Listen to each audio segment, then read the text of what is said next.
तो क्या हुआ था फिर, आप कंटिन्यू एक्सप्लेन करो बढ़िया। अर्जेंटीना में क्या हुआ था भाई, उसके साथ वो टिंडर वगैरह से या फिर काउच सर्फिंग भी एक ऐप है जिससे उसको लड़की मिल गई। उसने लड़की ने कहा पार्टी वार्टी करने चलते हैं। अब ज़्यादातर स्कैम क्या चल रहे हैं, रशिया वगैरह में भी चल रहे हैं, पहले मैं ये बता देता हूँ अर्जेंटीना का। तो उसको लेके जाके भाई उस लड़की ने एक क्लब में ले गई और वहाँ पे क्लब खाली पड़ा था वो, और 4 लड़कों के पास छोड़ दिया उस लड़के को। अच्छा, कर सकता भाई, वो 4 मुस्टंडे खड़े क्या कर लोगे, कुछ नहीं कर सकते। तो भाई उससे मांग रहे थे कुछ शायद $2000। तो कहता भाई $2000 तो मेरा 6 महीने का बजट है साले, मैं कहाँ से दे देता। तो भाई उसको टॉर्चर किया होगा 4-5 घंटे, दे दे दे, नहीं दिए उसने पैसे, मारा पीटा भी उसको। फिर $200-300 में छोड़ा उसको कि जा अब तो कोई नहीं। ये सेम किस्सा रशिया में हो रखा है, इसका तो काफ़ी डिटेल में बता दूंगा क्योंकि मेरे साथ वाले दोस्तों के साथ ही हुआ था जो मेरे साथ घूमने गए हुए थे रशिया में, जो कहते हैं ना। मैं रशिया 4-5 बार जा चुका, तो मेरे को इतना इंटरेस्ट नहीं था नाइट लाइफ वगैरह में, पर वो बंदे पहली बार गए थे। तो वो गए थे, तो मैं कह रहा भाई मैं तो सो रहा हूँ और तुम चले जाओ, तुमको जहाँ जाना है। रात को मेरे पास फ़ोन आ रहे थे, फिर भाई बचा ले। तो उनके साथ क्या हुआ, हॉस्टल से नीचे उतरे भाई, सामने से 2 लड़कियां जा रही है। अब रशिया में क्या चीज़ कॉमन है भाई, आपसे चलती फिरती लड़की ना सिगरेट मांग लेगी। अच्छा, सिगरेट मांग लेगी लड़की, और आप कहोगे अरे वाह बात करना चाहती है, रशियन लड़की बात कर रही है, सिगरेट मांग रही है, या फिर लाइटर मांग लेगी। उसके पास सिगरेट होगी तो लाइटर मांग लेगी, वो बहुत कॉमन है, एयरपोर्ट पे भी मांग लेगी, मेरे साथ भी हो रखा है। तो वो नौसिखिए थे, उन्होंने उसको सिगरेट दे दी, वो सिगरेट पीते थे, सिगरेट दे दी। लड़कियां बात करना शुरू कर दिया क्योंकि उनको तो फंसाना था। तो उन्होंने कहा हम पार्टी करने जा रहे हैं, लड़कियां कह रही हम भी पार्टी करने जा रहे हैं। अब उन्होंने गलती क्या कर दी, वो कहते चलो ठीक है, वो फिसल गए। तो वो कहते ठीक है हम तुम्हारे वाले क्लब में चलते हैं, लड़कियों वाले में। भाई वो ऐसे क्लब में लेके गए उनको, अंडरग्राउंड था क्लब, वो क्लब था वो, ठीक है। पर उस क्लब में 1 या 2 टेबल पे लोग बैठे हुए थे, जाती ड्रिंक्स ऑर्डर करी, खाना ऑर्डर किया, कितने का ही होगा भाई, कितने का हो सकता है। बिल आया भाई 3 घंटे बाद उनका 50,000 रूबल का, मतलब लगभग 55,000 रुपये। और ये सच्ची कहानी है भाई, मेरे साथ जो बंदे गए थे उन्हीं का। तो वो कह रहे भाई हम तो पे नहीं करेंगे, ये नहीं करेंगे। तीनों लड़कियां गायब वहाँ से, बाउंसर आ गए, बंदे को अंदर ले गए कमरे में, और सीधा पता है क्या बोलते, मारेंगे पैसे दे वरना। और भाई बाउंसर बड़े बड़े, एक मुक्का मार दे बंदा मर जाए। रशिया के लोग होते ही बड़े बड़े हैं। वो बंदा डर गया, उसने 10-1 हज़ार रूबल पेमेंट करी। कहते 50,000 माइनस 10,000, अब आपके बचे 40,000 बैलेंस, अब ये दे। वो मान ही नहीं रहे ना, वो सोच रहा कि 10,000 देंगे तो मान जाएगा। तो भाई मेरे पास फ़ोन आ रहा है, नवांकुर भाई ऐसे ऐसा हो गया, ये हो गया। मैंने कहा भाई चल एक काम करता हूँ, मैं पुलिस को फ़ोन करता हूँ, तुम्हारी पुलिस मदद कर सकती है। पुलिस का भाई इंग्लिश में कर रहे हैं बात। मैंने कहा ऐसे ऐसे मेरे दोस्त हैं, तो वो कहते हैं ओके गिव अस एड्रेस। मैंने एड्रेस दिया, पुलिस नहीं पहुंची। मैं रोड पे चला गया भाई, पुलिस की गाड़ी ढूंढ ली मैंने। वहाँ पे पुलिस ऑफिसर को मैंने ट्रांसलेट करके समझा दिया, मेरे दोस्त मुसीबत में है, वहाँ पे मारने की धमकी दे रहे हैं, प्लीज़ हेल्प कर दो। पुलिस बिना कुछ करे वहाँ से चली गई मेरे सामने। पुलिस भी मिली हुई है, इग्नोर, करप्ट है, मिली हुई है। फिर उन्होंने क्या करा भाई, आखिरी में रो धो के कुछ 25,000 रूबल दे के आए उन लोगों को, और आखिरी में रो दिया उन्होंने कि हमारे पास कुछ नहीं है। भाई बंदा अंदर ले जाके वो बता रहा है कि भाई साइड में कमरे में ले गया, 2 दोस्त थे, कहता मैं अकेला रह गया, और उसको साले को अंदर ले गया, और वो आके बता रहा है कि मेरे को कह रहा है साले पैसे दे वरना मारूंगा। अच्छा उस क्लब में जो बाकी 2 टेबल पे लोग थे वो लोग जा चुके थे तब। अच्छा, वो उनको पता था, लड़कियां इशारा कर देती हैं घुसते ही कि ये मुर्गे आ चुके हैं, इनको लूट लो। सेटअप के लिए जो आपको मेन्यू शुरू में दिखाया जाएगा और जो मेन्यू बाद में दिखाया जाएगा बिल्कुल अलग रेट होंगे। 4,000 की चीज आपको बेच दी 50,000 रुपए में उन्होंने, वो मेन्यू ही अलग हो गया।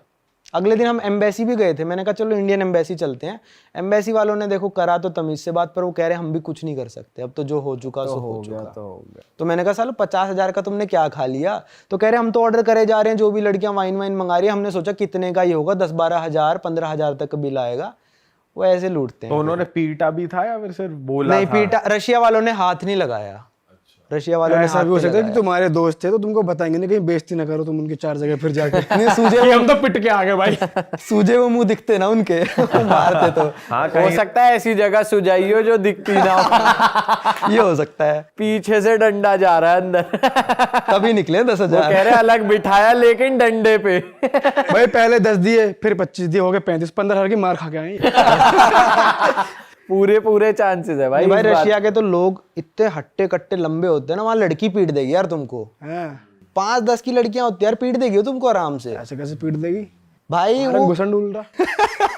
वहाँ के लड़के तो हम मुकाबला ही नहीं कर सकते। वहाँ की लड़कियां, वहाँ के लोगों की बिल्ट बहुत तगड़ी होती है, हाँ, तभी UFC वाले फाइटर्स मोस्टली रशिया वशिया के होते हैं, ये बढ़िया एथलीट होते हैं ये। रशिया की एक और कहानी है, थोड़ी अलग है इससे तो, लड़कीबाजी से तो वो है भाई, रशिया में दुनिया का सबसे ठंडा गांव जहाँ पे लोग रहते हैं, वहाँ का टेम्परेचर जाता है भाई -71 डिग्री का रिकॉर्ड है। क्या बात कर रहे हो? और हर साल टेम्परेचर -65 तक जाता है भाई।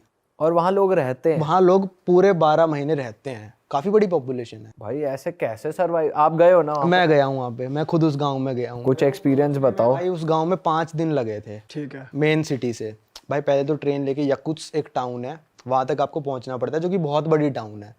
इतनी चौड़ी नदी है भाई, 1.5 से 2 किलोमीटर चौड़ी नदी है। वो सर्दियों में पूरी फ्रीज हो जाती है, उसके ऊपर लोग गाड़ियां चलाते हैं, ये तो कॉमन है, खैर काफी देशों में होता है ये सब।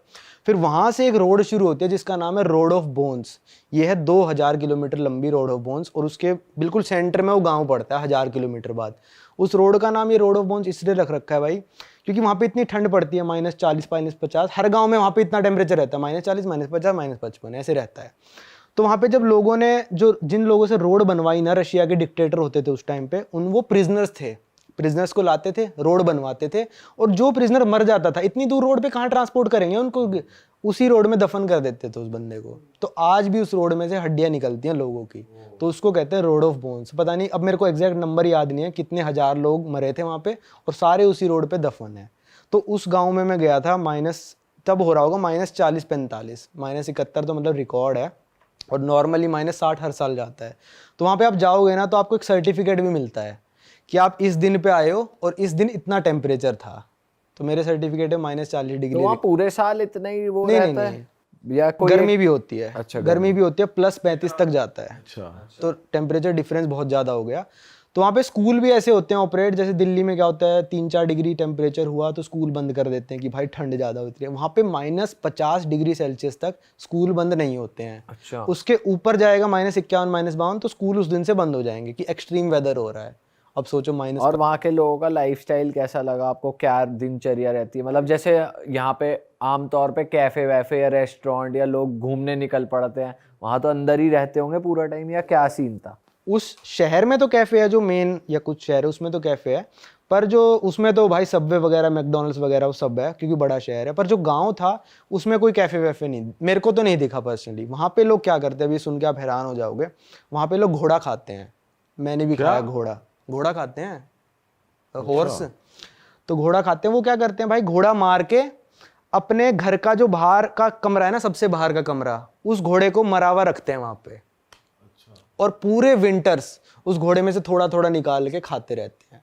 कच्चा उसे वो तो करते होंगे ना? नहीं, कई बार कच्चा भी खा लेंगे बिल्कुल, और कई बार थोड़ा सा पका के बिल्कुल थोड़ा सा पका के खाएंगे, ठीक है।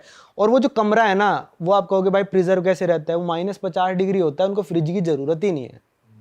वो घोड़ा ऐसे ही पड़ा था उसके घर पे, मैंने वीडियो में भी दिखा रखा है, घोड़ा पड़ा है, मतलब थोड़ा सा, मतलब बिल्कुल वैसे करके जो काट कूट के रख लेते हैं ना, ऐसे बोरी कट्टा भरा है, उसके अंदर घोड़े का मांस है, और मांस निकालो ना बिल्कुल ईंट है वो मांस एक तरह से, क्योंकि -50 में पड़ा है वो, तो उनको फ्रिज की जरूरत नहीं है। पर घर उनका अंदर से बिल्कुल गर्म रहता है। अच्छा। घर में चाहे नंगे घूमो, आपको ठंडे नहीं लगेगी। सेंट्रलाइज्ड हीटर रहता है? हाँ, पानी वाला हीटर होता है, इंडिया की तरह नहीं है ये वाला एसी वाला हीटर, काम नहीं करेगा वहाँ पे। वहाँ पानी वाला हीटर होता है, वहाँ पे सरकार गर्म पानी सप्लाई करती है, पाइपों में से गर्म पानी जाता है आपके घर में। एक हीटर दीवार के कोने पे लगा होता है जिसमें गर्म पानी सर्कुलेट होता है, जिससे आपका घर पूरा गर्म होता है। और जो उनका वो होता होगा ड्रेनेज सिस्टम, वो भी बढ़िया होता होगा, क्योंकि पानी तो जम जाएगा अगर जो बाहर जा रहा है पानी घर से निकल रहा है। भाई ड्रेनेज सिस्टम पे क्या करते हैं वो लोग, ड्रेनेज सिस्टम पे ना 8 से 10 ऊन के लेयर्स लपेटे होते हैं। मेन शहर में मैंने देखा अपनी आंखों से, 8 से 10 ऊन के लेयर्स लिपटी हुई हैं, जिससे कि अंदर का पानी जमे ना।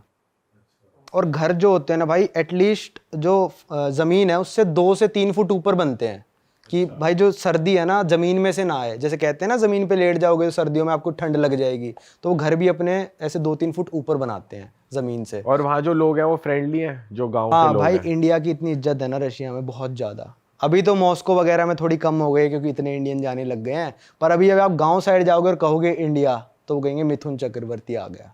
पूरे गांव में रोला हो जाएगा कि मिथुन चक्रवर्ती घूम रहा है यहाँ पे, क्योंकि वो उसके जिमी जिमी गाने पे नाचते हैं सारे रशियंस। अच्छा। जिमी जिमी चला दो, हर रशियन को गाना पता ही है। ये तो पता ही नहीं था मैं। मिथुन दा वहाँ भी मिथुन वहाँ famous। पे पूरा फेमस है, अमिताभ वहाँ पे फेमस है, मिथुन के सारे गाने फेमस, सबसे फेमस जिमी जिमी है।